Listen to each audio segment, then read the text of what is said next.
Frying soybean fish cake. Ayun, kung fish cake ba to or whatsoever, as long as this one is soybean. Basta soybean yan na dry. Soybean yan dry. Para lang akong nasa kampong. Balik kampong. Yeah. Welcome Pinas. Ang style ng pagluluto ko. Yeah. Tapos madali lang siyang lutuin. Yan na yung naluto ko. Yan. Dito ako nag-fry kasi may sinampay kaming damit. Baka mga mo yung mga damit namin sinampay. Yan naman. Hirap-hirap maglaba. Diba? Hirap maglaba. Marami kami sinampay na damit. Baka kami na maglaba ko kanina.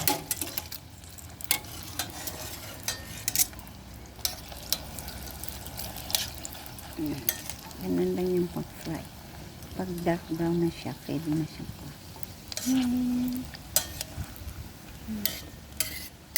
Fry tawag ko. Soya bean to eh. Wari ko soya bean.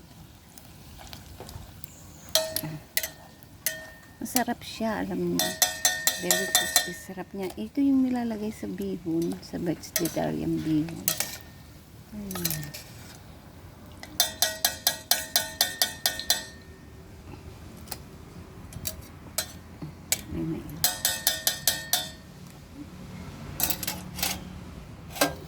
Maglagay tayo.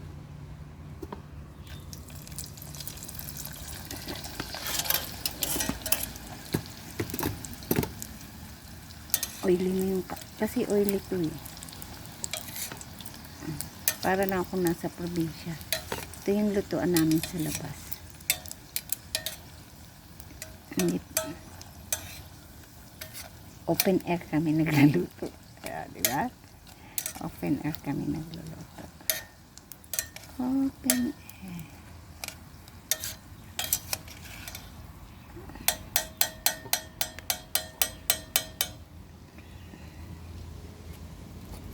Masarap siya, akala niyo.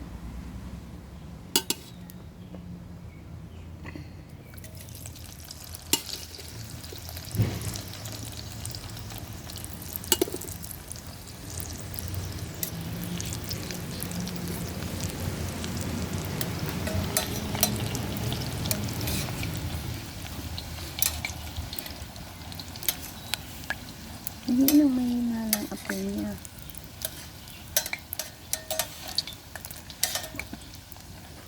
Kasi hindi siya pwede malakas ang apoy. Kasi masusunog. Papait.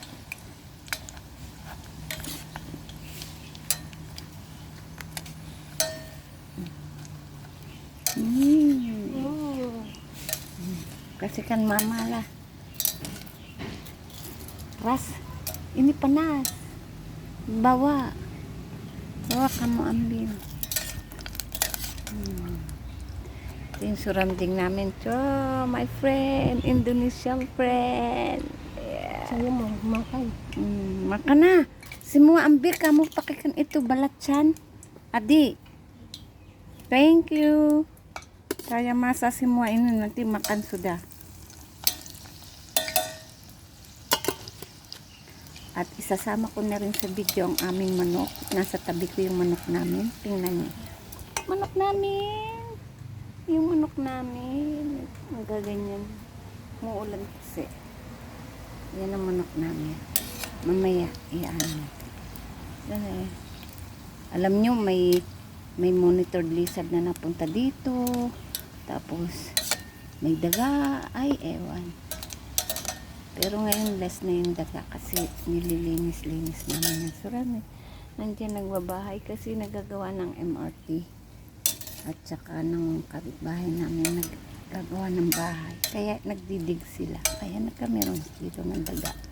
Dito pumunta sa bahay na dapat na.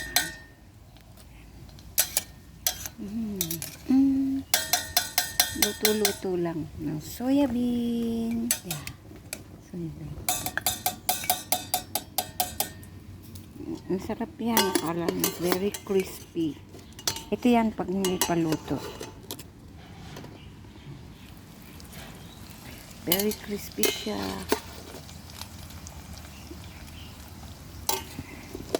Patapos na si Ning Esa.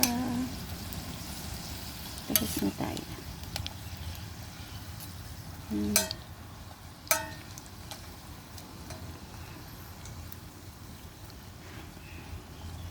Ganyan lang ako. Luto-luto ng tauko eh.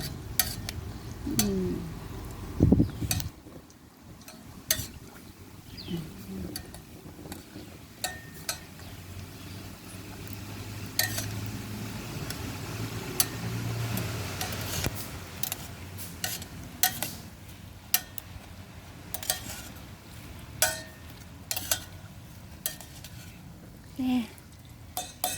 Let's see.